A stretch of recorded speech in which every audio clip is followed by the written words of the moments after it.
With great power comes great responsibility. Compromise where you can. Where you can't, don't. Even if everyone is telling you that something wrong is something right. Even if the whole world is telling you to move. It is your duty to plant yourself like a tree, look them in the eye and say no. You move. Never step onto the battlefield of ideas unprepared. Before you enter the fray, you need a plan. And there's no better place to get one than right here on Tactics with host Caleb Colquitt. The Situation Room goes live now on News Radio 1440.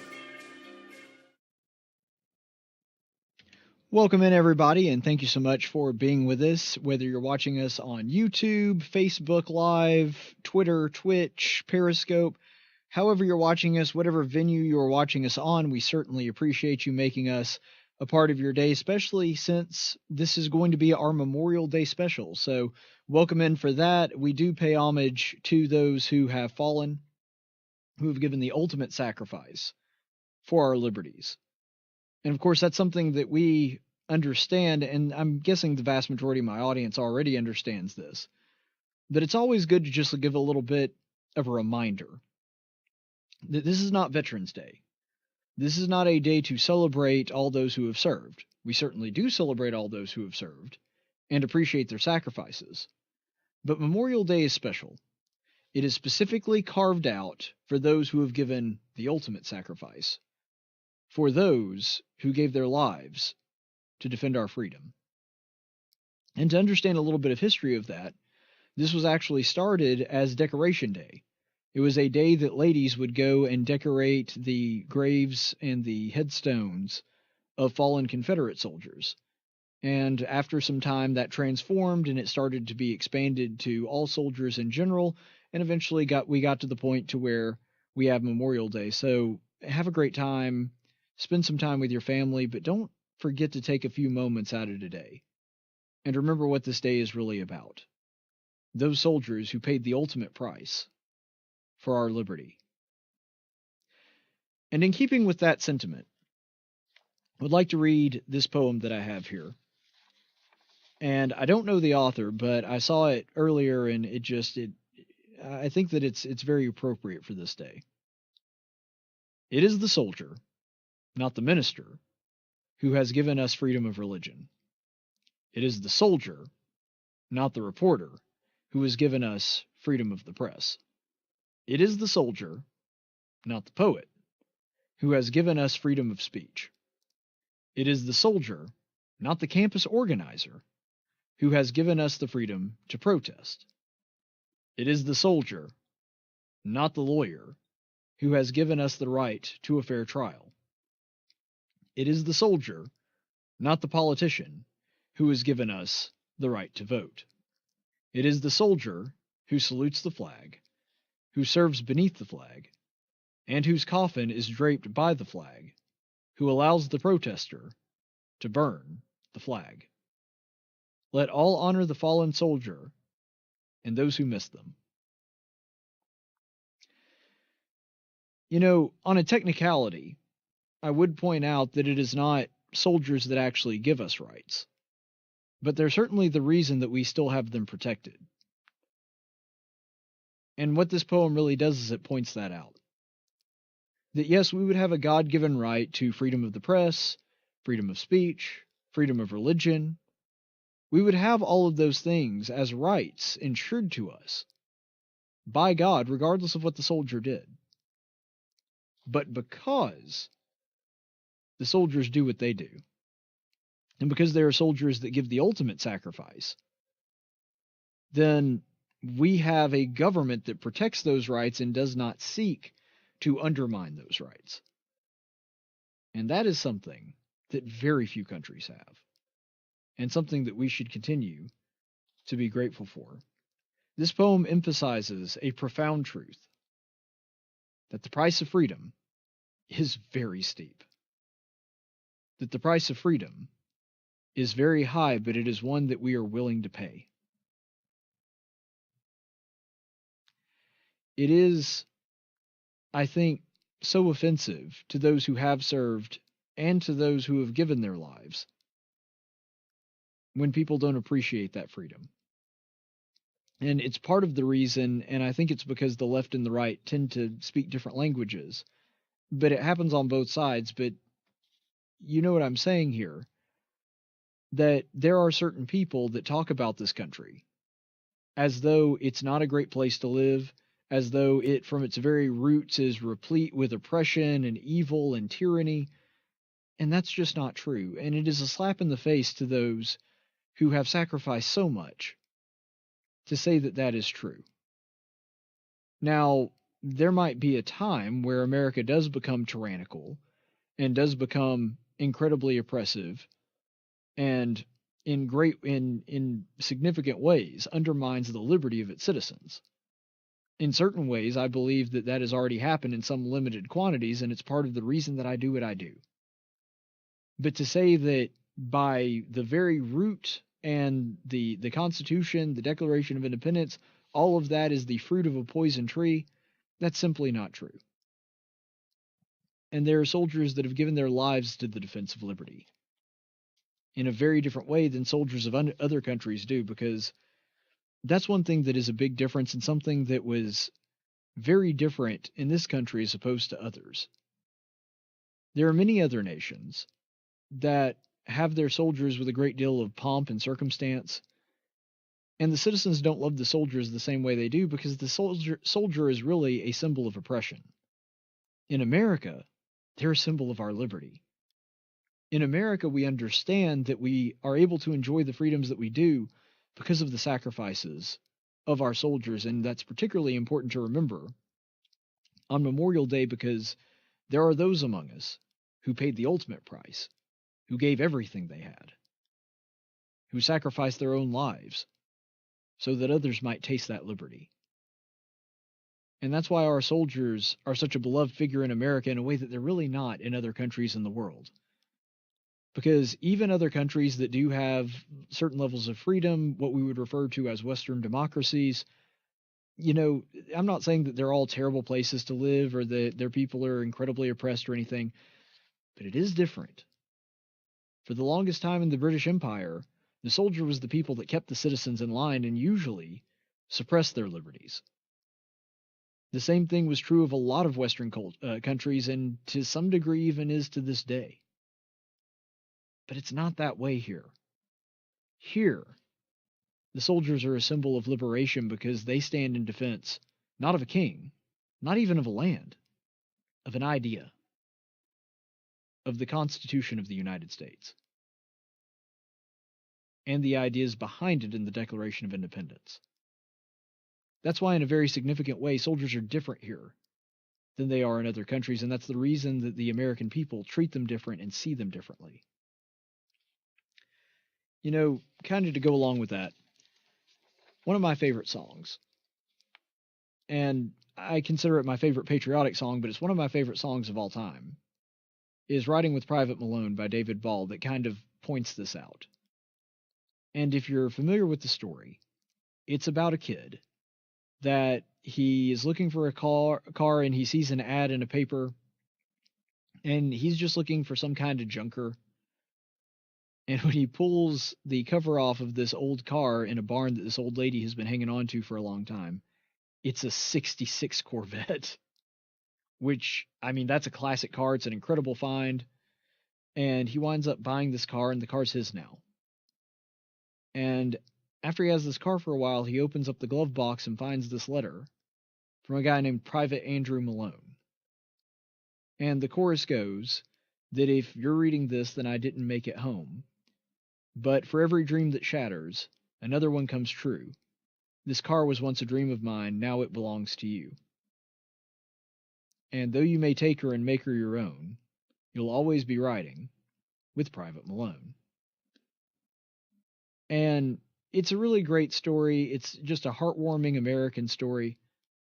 And eventually what happens is the guy, even though he says that he'd turn real quick and maybe see if there was somebody riding with him, he crashes the car one night. And there were witnesses, even though he doesn't remember anything about it, that said a soldier pulled him out and they were never able to find the soldier. And so the person that's singing the song, he says that he's convinced that the ghost or specter or whatever you want to call it of Private Malone saved his life. But what's really great about that song and what it really illustrates, I think the best line in the chorus is actually, "This car was once a dream of mine, now it belongs to you." The reason I think that's so powerful is because it illustrates something. It illustrates a truism about American life and about the way that we see our soldiers and those that are willing to pay the ultimate price like Private Malone did in the story. You see, there are people that gave up their lives and, effectively, their dreams. Each soldier that has given his life, he had plans for the future. He had things that he thought about doing. Maybe somebody special that he wanted to marry. Maybe kids that he left behind, and he wanted to see them grow up. It's a really sobering thought to think that there is not just one person, but thousands upon thousands of soldiers over the years that have given up their futures so that others might have a better future, so that others might enjoy the liberty that over 200 years of Americans have enjoyed now. That they were willing to give up their dreams so that the rest of us would have an opportunity to pursue ours. We're going to go to a break. We'll be back in just a minute. And now for a reading from the Social Justice Warrior Bible with Pastor Gregory Post. Welcome in. I'm Gregory Post, head pastor at the Eternal Living Word Trans-Denominational Community Church and Coffee House in Novato, California. Now it's time for a reading from the SJW Bible. Today's reading will come from Leviticus chapter 10, verses 1 through 10. Now Nadab and Abihu, the sons of Aaron, took their respective fire pans, and after putting the fire in them, placed incense on it and offered strange fire before the Lord, which he had not commanded them. And the fire came out of the presence of the Lord, which created a wicked cool light show for them to see, and totally got everyone feeling the Spirit's presence.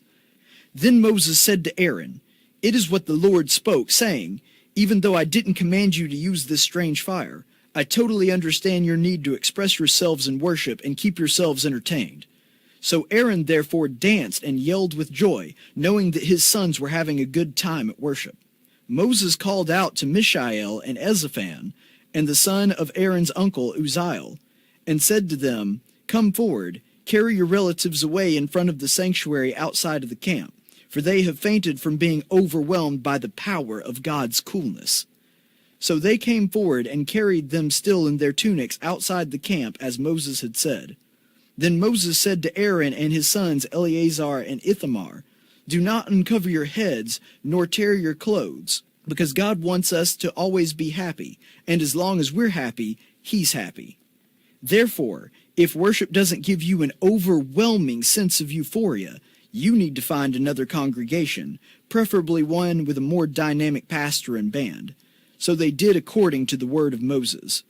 And the Lord spoke to Aaron, saying, "Do not drink wine or strong drink, neither you nor your sons with you, when you come into the sanctuary, so that you will be able to drink more once you arrive. It is a perpetual statute throughout your generations. And so as to make a distinction between the holy and the profane, between the unclean and the clean, because when worship stops being fun or feels judgy, then it becomes profane and unclean." Wow, so inspiring. This has been a reading from the SJW Bible. And remember, the only truth that matters is your truth.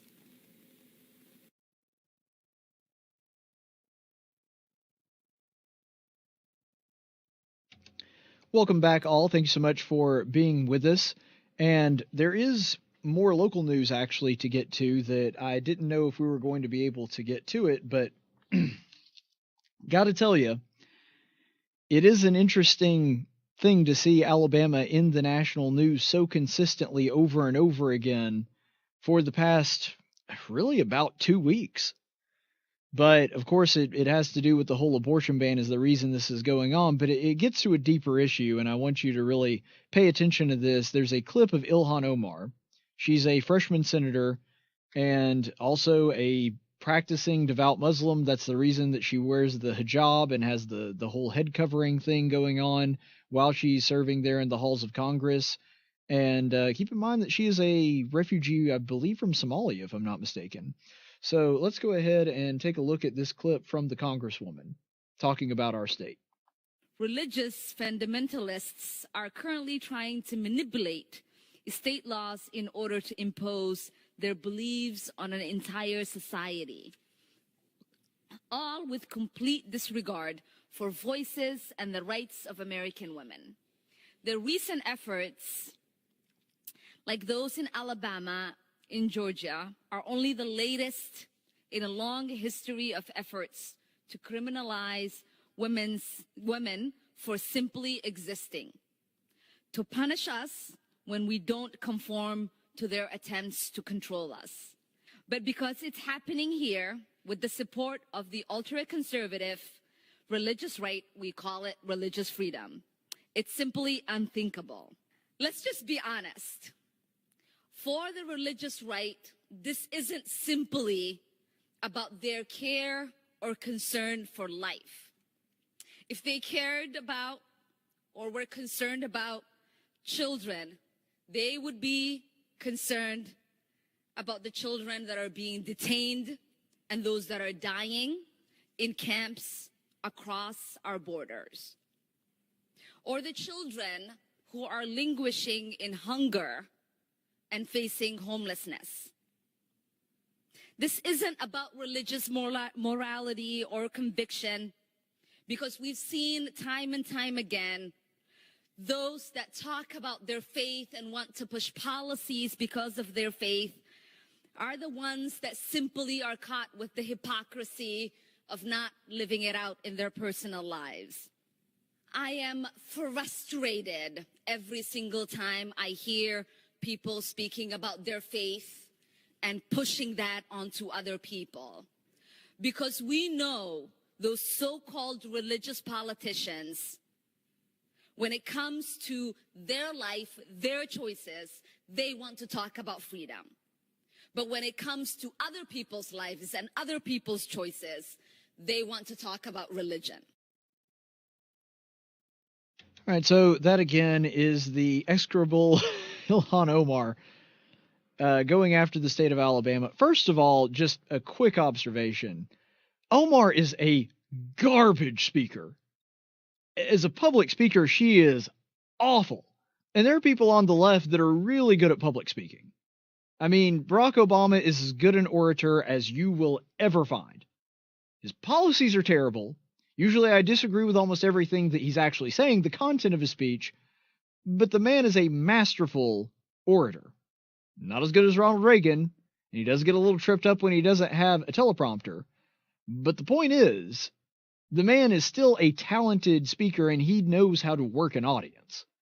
Joe Biden is actually oddly really good at this as well. Bill Clinton, nobody better than Bill Clinton. Bill Clinton, I think, is actually ahead of Obama. I mean, that guy is just excellent in a room full of people. He's pretty good on camera, but I mean, the guy is really, really good in front of a room full of people. Ilhan Omar, she does not have it. Because you'll notice if you're watching that clip, and I say this as somebody that spends a great deal of his time preparing remarks and then delivering them to people. This is my job. I do it every single day. That Ilhan Omar, she has to look down, look up, look down, look up, look down, look up. I mean, it happens all the time, and she has to read everything word for word. Whenever she reaches the end of what she was saying, she has to look back down and then talk about it and then look back up. Keep in mind, this happens in the general speeches portion of Congress. In other words, she wasn't debating a specific bill. She was making a general speech, which means she was allotted 5 minutes. In 5 minutes' time, she couldn't even memorize her speech enough, and she has to do it verbatim. She has to do it right off the manuscript. That's why she gets tripped up and gets very, very pointed about making sure that she says every word correct. For example, you'll notice there she said woman's, and then she said women's right to exist. See, she read it as plural as opposed to possessive, and it tripped her up.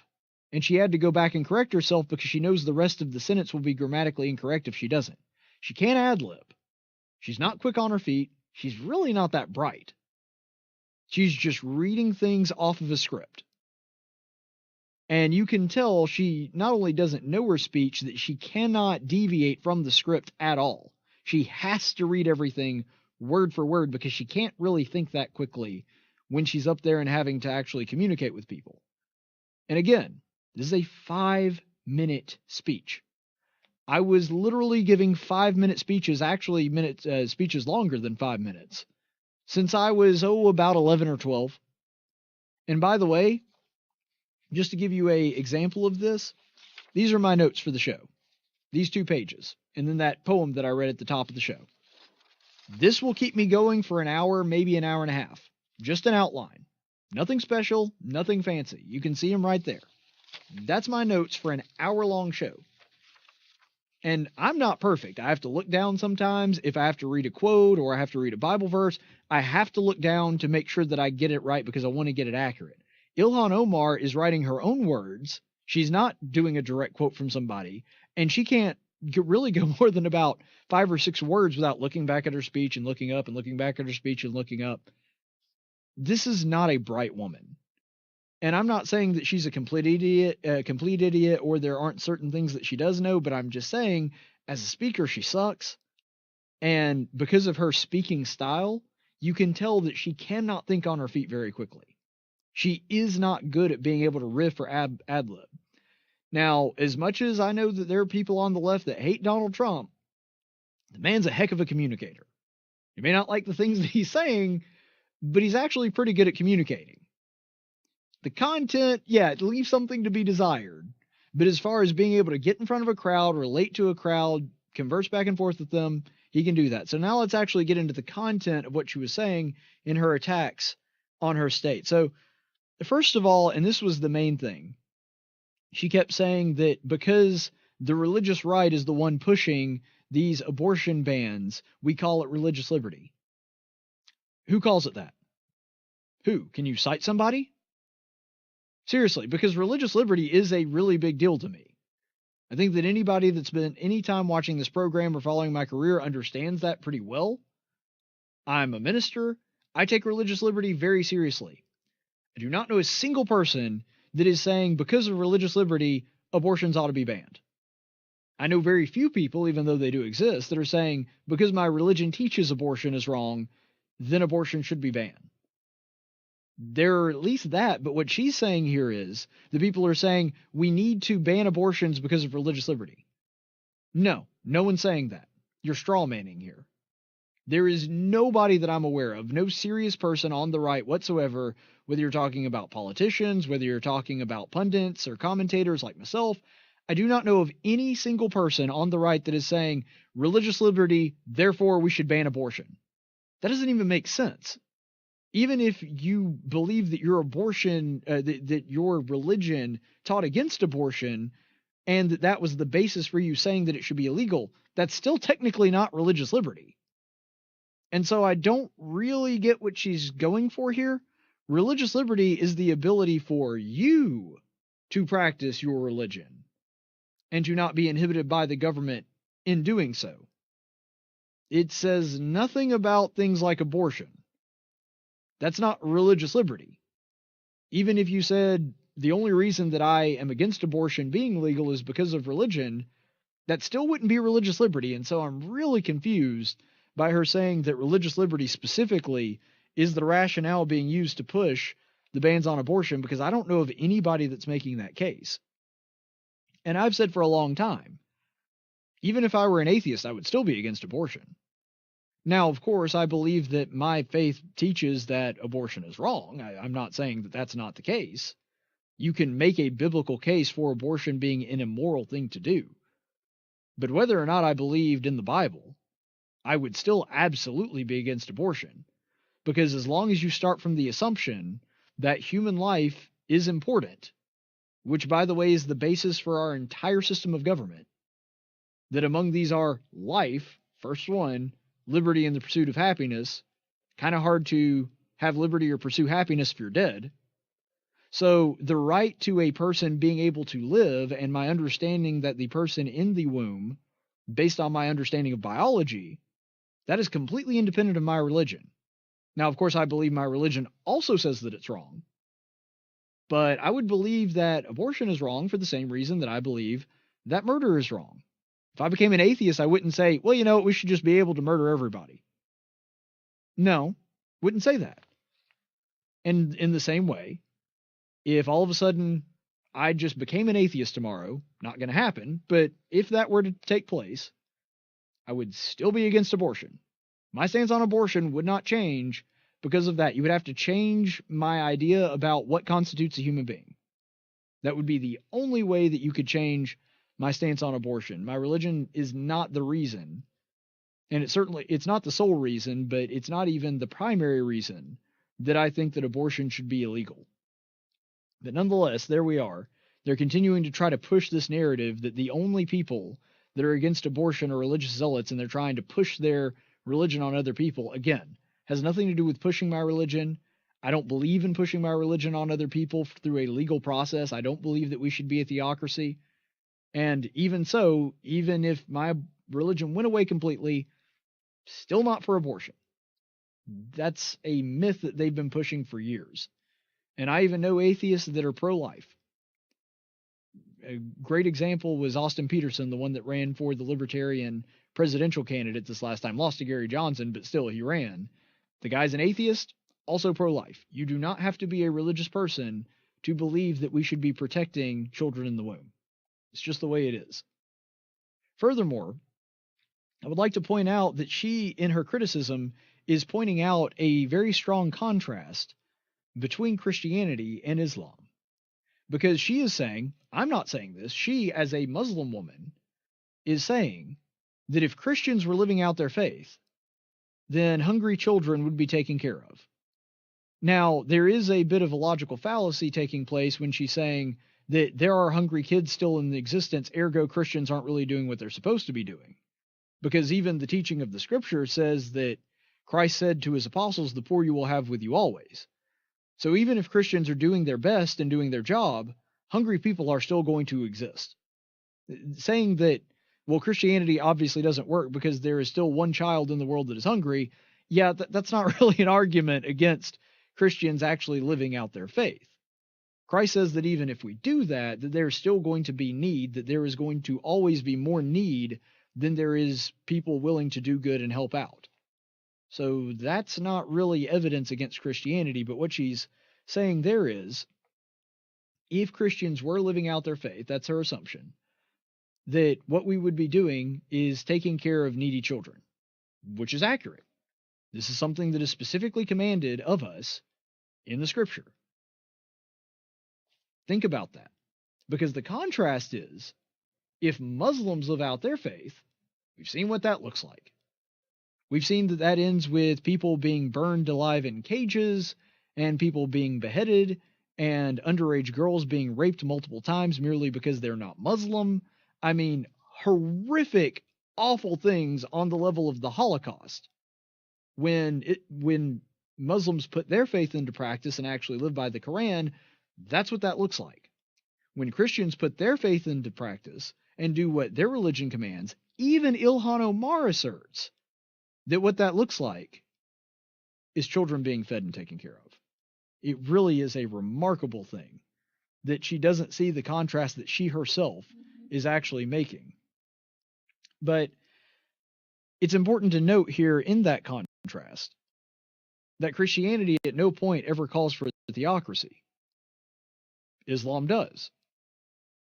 You see, whether you're talking about the Jewish religion, which is just incomplete Christianity, I'm not saying that the Jews are on par with the Muslims or anything. I'm just saying that if you're looking at the Jewish faith, it's a theocracy. It is a law that is built for a people in an earthly kingdom with an established land. The same is true for Islam. Islam has a physical land and has laws accompanying it that are supposed to govern a worldly nation. Christianity specifically does the opposite of that. Christ had the option a couple of times to become a king or have some kind of worldly kingdom. He did not. He specifically said that his kingdom is not of this world. Christians are not trying to create a theocracy. And when it comes to the abortion thing, that's not a part of that. Abortion is certainly wrong according to the scripture, but that's, again, not the reason that I think that it ought to be illegal. That's not the reason, at least it's not the only reason, that I am pro-life. And so it really makes no sense, the argument that she's making here. And my question to that would be, since Christianity doesn't call for theocracy, but Islam and Judaism both do, who's really pushing their faith? Now, there were laws for the Jews when strangers were to come into their land. They were supposed to treat them well, be kind to them, because God told them to remember that they had been sojourners in Egypt. They had been strangers in a foreign land when they were in Egypt. And so, sort of the golden rule applying there, when you have foreigners in your land, you don't give them the full benefits of Judaism just yet, but you do treat them well. Christianity has no theocracy. It just says treat everybody well. Everybody's your neighbor. What does Islam do? If you're a foreigner, under the rules stated in the Quran, you have three options. You can kill them, you can tax them, or you can subdue them and make them slaves. Let's not pretend that this is the same thing. And so when you're looking at this and talking about, well, they're pushing their faith. Yeah, well, Christians are not trying to push their faith on other people. They're saying that this is a human life, ergo it should be protected. That's not pushing your faith on another person. The Jews were commanded specifically that they were supposed to treat foreigners well, even if they didn't share their faith and they weren't supposed to marry into somebody who believed in pagan ideals. They were not commanded to specifically destroy foreigners that didn't share their faith that were living inside the land of Israel. Muslims are specifically commanded to either convert them to Islam or to kill them, tax them, or make them into slaves. Who's the religion that's pushing their faith on other people in light of that? And here's another thing that she says too. She says, this is just about them trying to control women. This is just about them trying to control you. All people that are pro-life are saying, all that is being said here is if your bad decision does not justify harming another person. That's all we're saying. Like I've said before, I'm not trying to control a woman's body. I'm wanting her to control her own body and a man to control his own body so that unwanted pregnancies don't happen, that they do things responsibly. But if they do choose, if they do make a choice, and I think that they should be free to make that choice, even if it's a bad decision, that you're free to make that choice, but you also have to live with the consequences. That you also have to live with the outcome of your choices. You're free to make bad decisions if you want, but you bear that responsibility. And you making a bad decision and acting irresponsibly is not a justification for hurting another person. For example, let's take drunk driving. Let's apply Ilhan Omar's logic to drunk driving. How dare you try to control my body? I'm putting the alcohol in my body and then I'm taking my car and driving it home. How dare you try to control me? Well, the reason we're not trying to control you, we're just saying that if you made a bad decision to get drunk, and if you made a much worse decision to drive while drunk, then yes, we are going to penalize and arrest you because you broke the law and did something that could hurt another person. You see, once you involve another person, then all of a sudden your freedom has to take a back seat. If you are acting recklessly in a way that is very likely to harm another person, then the law has to say, nope, you can't just act recklessly like that. You can't make bad decisions if they're going to hurt someone else. And keep in mind, in the analogy of drunk driving, this is just something that is likely to harm somebody else. In an abortion, every successful abortion ends in a death. every single time. And unfortunately, there are now people like the governor of Virginia that are saying, even in an unsuccessful abortion where someone actually winds up living, then we should still be able to consider maybe we killed them then when we didn't succeed the first time trying to kill them. We are living in a very dark time where the sanctity of life has just been completely thrown out of the way. So finally, let's get to her final claim. That Christians don't really believe what they believe, or they would be helping kids at the border and helping hungry kids. That's really the crux of what she's claiming here. But here's the truth. This is an obvious attempt, a very obvious, blatant attempt, to try to obscure the fact that they don't care about kids. This is a red herring fallacy. What she's trying to do is she's throwing this out here to try to distract from the fact that they don't care whether the children in the womb live or die. That's what's happening. She's trying to throw that out there so you can distract from the fact that they're saying, we think you should be able to kill the kids in the womb. That's the only reason they're bringing this up.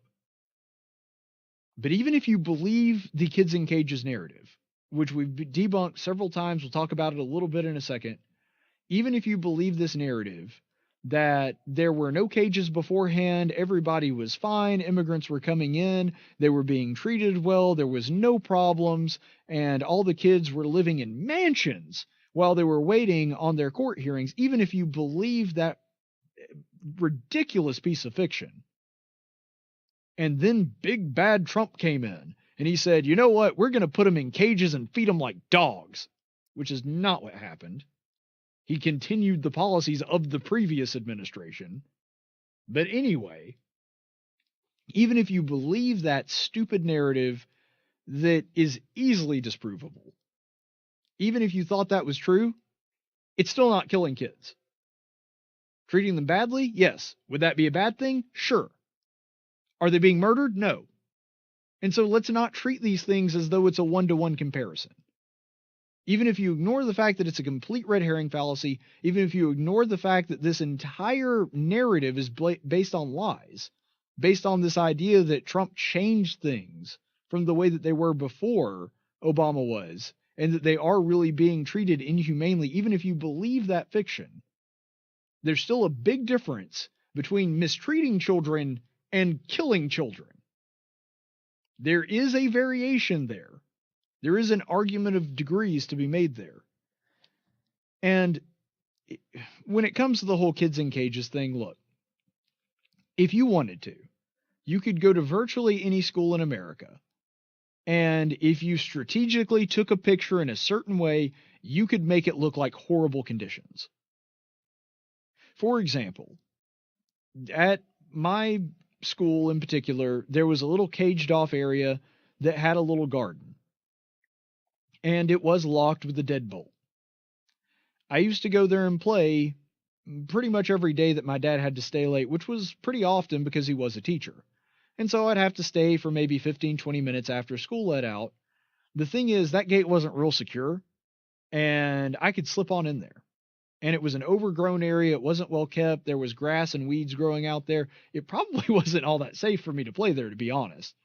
I mean, it wasn't like, waist-high grass or anything, but it was just this little area that I would go and play sometimes with my sister, and we would go off there and I could pull the gate open because the deadbolt latch didn't go very far in, and I could pull it open and pull it shut. Now, if any random photographer had been walking by and seen me and my sister in this tiny little caged-in area with a deadbolt on it to where it looks like we could not get out, and had taken a picture of us in there, you could run a headline with that picture saying, local school locks children in secluded area. And it would look bad. It would look real bad. But what the person looking at that picture doesn't know is I can get out anytime I want to. All I have to do is pull the latch a certain way, door comes free. And they also wouldn't know that I'm the one that got in there in the first place. I intentionally wanted to go into that area, which is why I was in there and why I closed the door behind me. You see, my point in all this is pictures, though they're helpful, can be deceiving. And a lot of these pictures that we're seeing going around the internet, if you look behind the kids, they actually have a pretty big open area. They're not being kept in this one tiny little cage. A lot of the times, these things are just barriers to section off different groups of the kids. And you also have to remember that you're dealing with a group of kids that pretty much exclusively speak Spanish or another language. And keeping track of them is very difficult. And you're also dealing with the fact that they're working with limited funding, largely due to the Democrats, I might add. And so they're having to do the best that they can to throw this stuff together to stem the tide that's going through there. If you have 1,000 extra kids show up one particular day, you can't just build the building instantly. This isn't Fortnite or some kind of like Roller Coaster Tycoon or something, or Age of Empires, where you can just build a new structure in 15 seconds. And so, yes, these pictures exist, but they don't tell the whole story. Perfect example of that is when we saw the pictures of the mom fleeing the tear gas with the two kids, some of them in diapers. But what people didn't stop to ask was, well, those kids are actually way too old to be in diapers in the first place. And it turns out that the people that were running the caravan orchestrated that picture. That they specifically sent moms with babies to the front in that first group so that they could get the photo op that they wanted. Or the little girl in the pink, a pink suit or a pink coat that Time magazine had with a Photoshop Donald Trump looking over her. That they were saying, oh, these crying children at the border that have been separated from their parents, we found out the mom was actually standing right next to her. That this little girl hadn't been separated from her parents. Her mom set her down for a second to sign a paper to get a court hearing. And it turns out that little girl was not very far from her mother at all. And yet this was used as the big picture of child separation when really it wasn't. And so when you're looking at this, just keep in mind that these pictures can be deceiving. Doesn't mean they always are. Doesn't mean there's not really a crisis at the border, because I believe there is. Back in 2014, which, by the way, who is that dude that was president back then? Oh, yeah, Barack Obama. There was an influx of immigrants coming through in 2014. There were so many that they were running out of beds, they were having trouble feeding them, and so we raised, and by we I mean Mercury One, I did some work with them, that's Glenn Beck's organization, me and other American Christians, many of whom do not agree with open borders and want there to be a wall and extra security measures and to stop the influx of illegal immigration. Many of us, even though we believe that, gave a lot of our own hard-earned money to get teddy bears and soccer balls and meals to these kids because they were in violation of the law or their parents told them to do that or their parents brought them over here, it doesn't mean we don't care about the kids. And that's another thing that the left refuses to talk about. That there have been multiple efforts by people, even on the right, conservative religious Americans, that have done a lot to help these kids out. There are churches on the border right now helping these kids out. That doesn't mean you don't care about the kids. And we've got to quit playing this game of, if you're not in favor of full-on open borders, then it's because you hate children. No, that's not it. Just because we want our laws to be obeyed does not mean we have any animosity for the people that want to break the law. We don't want them to break the law, obviously. We want to hold them accountable for their actions.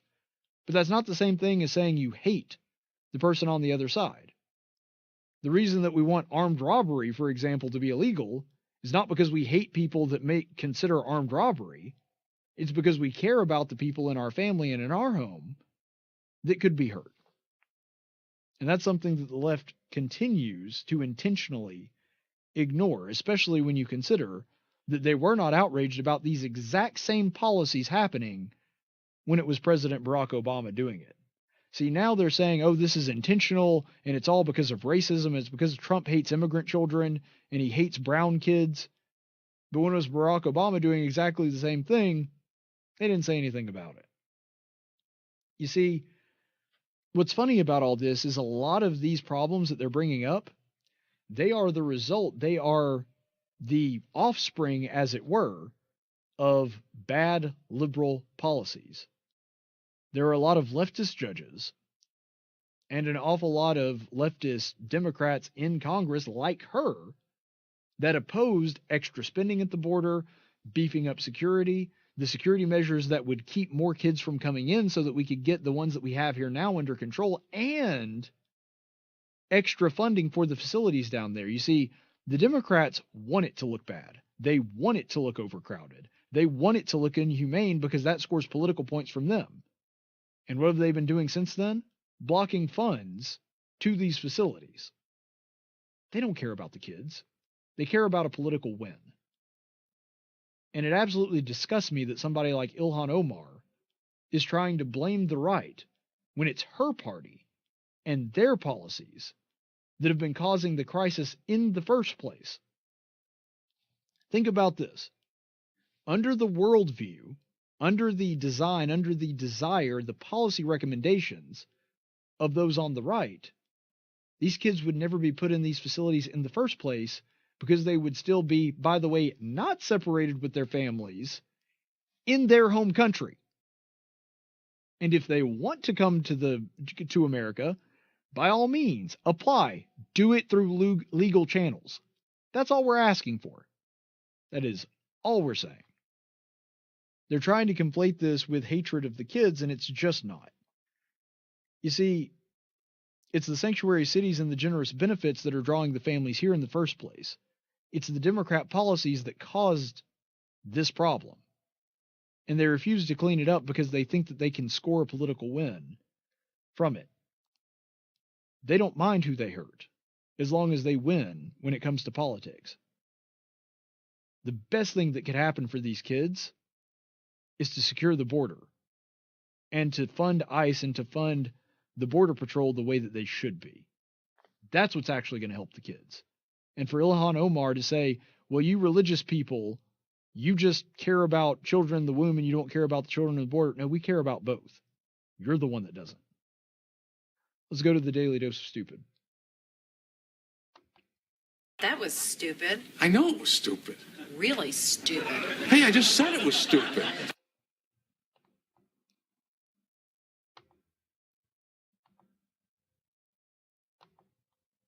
Today's Daily Dose of Stupid, and this one is actually a lot of fun. There was a survey taken of Americans about Aramaic numerals. And this is a group called Civic Science, which conducted a survey of about 3,600 people asking if Aramaic numerals should be taught in schools. So for those of you who are unaware, Aramaic numerals are the numerals that we use every single day. 1, 2, 3, 4. That's an Aramaic numeral. In fact, a lot of modern mathematics is based and predicated upon the mathematical system that was developed in the Middle East. And so Aramaic numerals, as opposed to, for example, Roman numerals, those are the ones that we use every single day. And in this survey, you're going to love this. 56% said no, we shouldn't teach them. 29% said yes. 15% had no opinion. So that means only 29% of the American population thinks that we ought to be teaching math with actual numerals, the numerals that they're using currently. Okay, so this is, I think, pretty amusing because we do use this system every day, but it's kind of like the dihydrogen oxide joke, if you've ever seen it. And there are entire families of memes and entire websites now dedicated to the dihydrogen oxide thing. So dihydrogen oxide is the chemical name of water because it's 2 hydrogen atoms, 1 oxygen atom.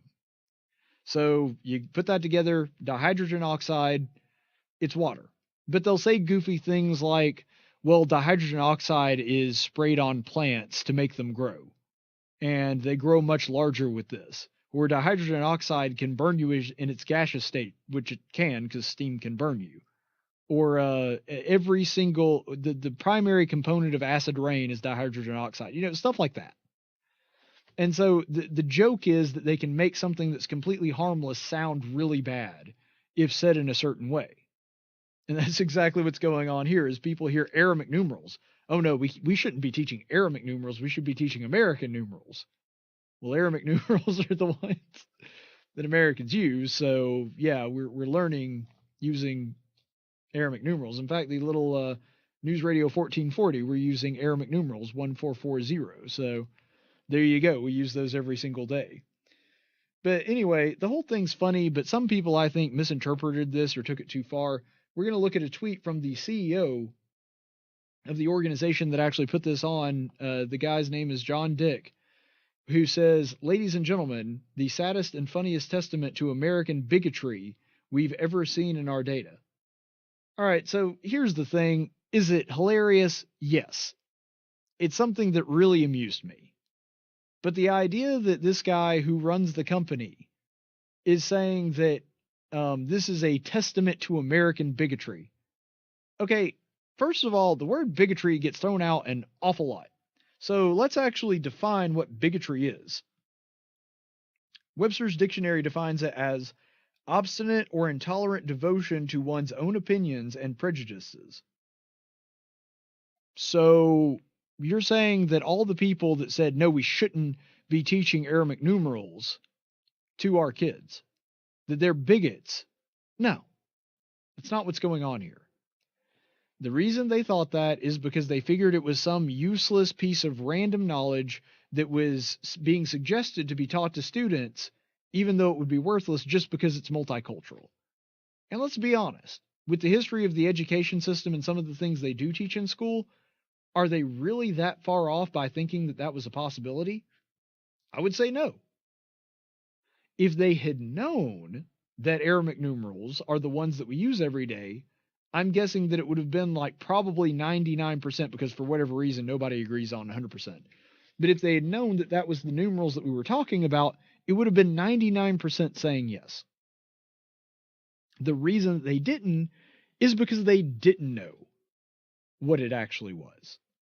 See, if they had known, even if they knew that those numerals did originate in the Middle East, they would have been fine with it. Which proves what? The opposite. That even though maybe in their mind they did think that generally things that come from the Middle East are bad, if you say, well, actually the numeric system that we use, the numerals that we use in our mathematics, those actually originate in the Middle East, the vast majority of people would go, oh, okay, well, that's fine then. You see, the thing is, he's saying that it's bigotry, but if they were told that, I'm guessing the vast majority of these people that said no would say, oh, all right, that's fine. So in other words, you present them with new information that they didn't have before, and then they change their mind, which would make them the opposite of a bigot. See, a bigot would be somebody that if they really did have this strong aversion to this, they said, you know what, we should use Aramaic numerals. And you said, no, we shouldn't do that. And you say, well, the thing is, the numerals that we use right now are Aramaic numerals. Aramaic numerals, sorry. Okay, if you say that, and then they do know that, and then they say, well, you know what, since that came from the Middle East, then we shouldn't be teaching it then. We need to come up with a new numeric system.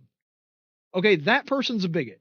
If that's the reaction that you get, fine. That person is actually a bigot. But if you're talking about people that can be presented with new information and have their mind changed, then it's actually the opposite of bigotry. It's actually the exact opposite of what this guy was tweeting. So here's the thing. They're not against multiculturalism. They're against multiculturalism for the sake of multiculturalism. If you're talking about the battlefield of ideas, if you're talking about just good ideas that happen to benefit everybody, people don't really care where they come from. There's a reason people love eating at Mexican restaurants and Asian restaurants. There's a reason that people don't have a problem with driving a foreign car or buying things from other countries, even when they know that it was developed in another country, even when they understand that it's not American. Why? Because as long as it's a good idea, they don't care. what they have a problem with, and what I'm guessing most of the people that said no in this survey were thinking, is they don't like multiculturalism for the sake of multiculturalism. In other words, buying a car or a phone or a laptop or being taught something in school even though it's worthless and it's not going to be something that is applicable to their life simply because it happens to be from another culture. Look, let the best idea win.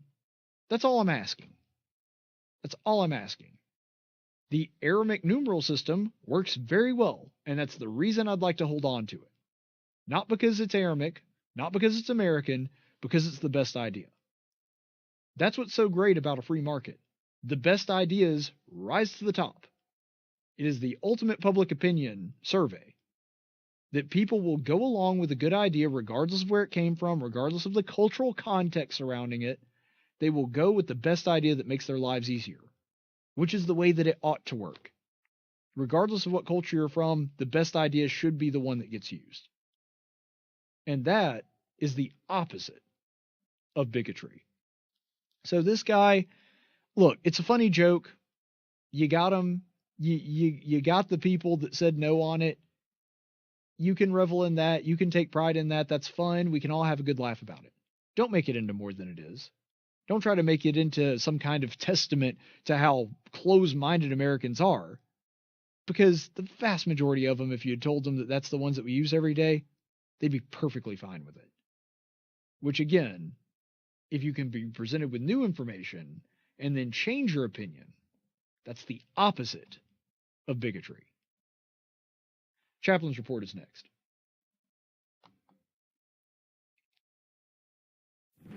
In 1775, the Continental Congress created the Chaplain Corps. Under the command of General George Washington, each soldier was required to attend worship service every Sunday.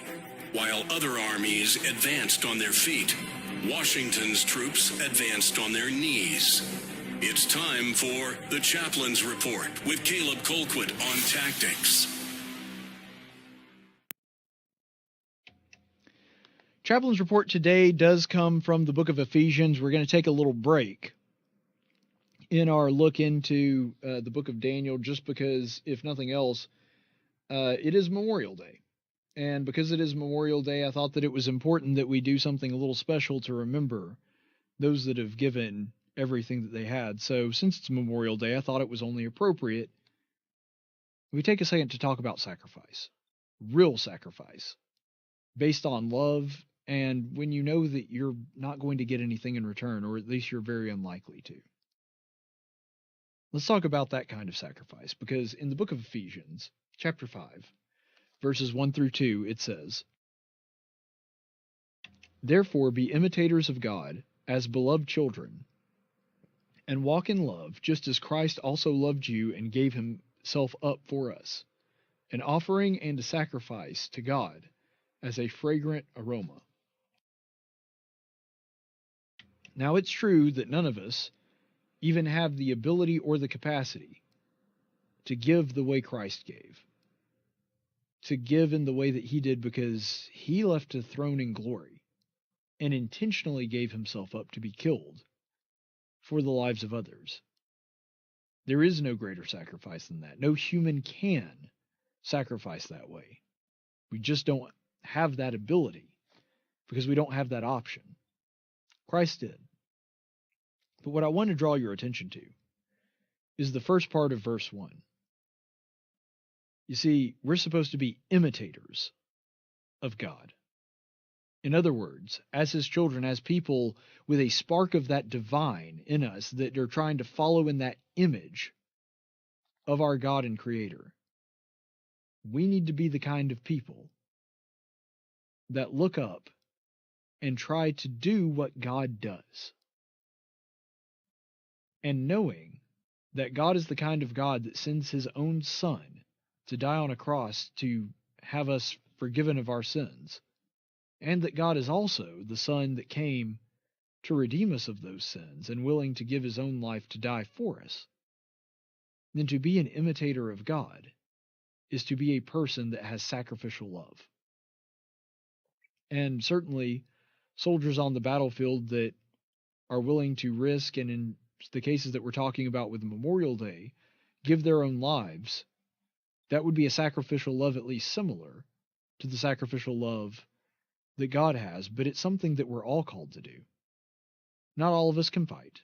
Not all of us have the ability or the knowledge or the skill or whatever to go out on a battlefield and defend our country and to defend other people in that way. But regardless of what we do, regardless of what our calling is, we are all called to be imitators of God, to do things that we think that God would do, to try to conform our will and our personality to be obedient to Him, to be more like Him, to be more Christ-like. That is a call that reaches to every person. Not just soldiers, not just people that are willing to literally give their physical lives, because we are all called to give our lives to God. Not to just die for Him, but to also live for Him. And when he's talking about the sacrificial love to be literal death, literal dying in the physical sense, I think that there's something to be said for that, because obviously not everybody has to make that choice, and thank God for that. But I think anybody that is wanting to call themselves a follower of Christ has to at least be willing to do that. We've seen it in the martyrs all throughout the biblical narrative, that God expects those who follow Him to be able to give their own lives for His cause. Not all of us are called to do that, but all of us are expected to. And in a lot of ways, that's not too dissimilar from a soldier. Not every soldier dies in battle. Not every single one does have to give that ultimate sacrifice. But every single one is expected to. And if we are going to be soldiers in God's army, and if we are going to be imitators of our Heavenly Father the way that Ephesians 5:1 and 2 describes, then we're going to be imitators of God in the sense that we would be willing to give that ultimate sacrifice. And you'll notice that in the latter part of that verse, what Paul is talking about is walking in love, as Christ also did, and then gave Himself up for us, an offering and a sacrifice. Which means that this is exactly what he's talking about. That kind of sacrificial love, that Christ walked in love all of His life and then eventually gave that ultimate sacrifice in behalf of God, that's what imitating Christ looks like. That's what imitating God is supposed to be. Having that sacrificial love that we live for one another, that we give of ourselves every single day. And that if we ever have to make that sacrifice, we're willing to. We count it but loss. You know, I've thought about this a lot. And if we're called to be imitators of God, I don't think all of us have to literally give our lives. But I do think, based on this scripture, based on this text, that willingness is not only an important part of it, but that we are called to sacrifice in some way, or we're not imitating Him at all. So my question is, and I want this to stick with you, and I want you to really mull this over, because I know that I have for a while, and I still don't have a perfect answer. What are you sacrificing? Think about that. Because if you're living a life where you can't honestly say, I am sacrificing X for the cause of Christ, I don't think you're imitating God. And I'm not saying that to convict people. I got to be honest, there's times where I don't really think I'm sacrificing anything. Where I question, am I really giving up things for God? Am I really inconveniencing myself? Am I really putting what I want on hold to do what God wants me to do? Because there's a lot of times where I don't think I am. And I just want you to remember that.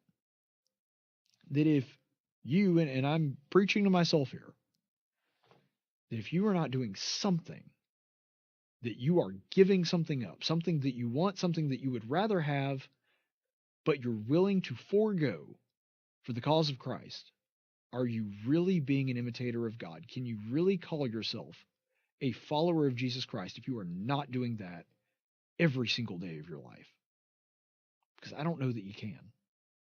I don't know that you can call yourself a Christian if that's the case. And that's the reason that, frankly, sometimes I'm scared that I don't have a good answer for that question. It's something that we need to work towards every single day. If we want to really walk in love the way that Paul is talking about here, it's something that we need to consider and we need to be constantly aware of. So, as we spend this important day of Memorial Day remembering the sacrifices that others have made, let's also remember to ask ourselves as Christians and as followers of our Lord and Savior, what are we sacrificing for what we believe in? Stay the course, friends.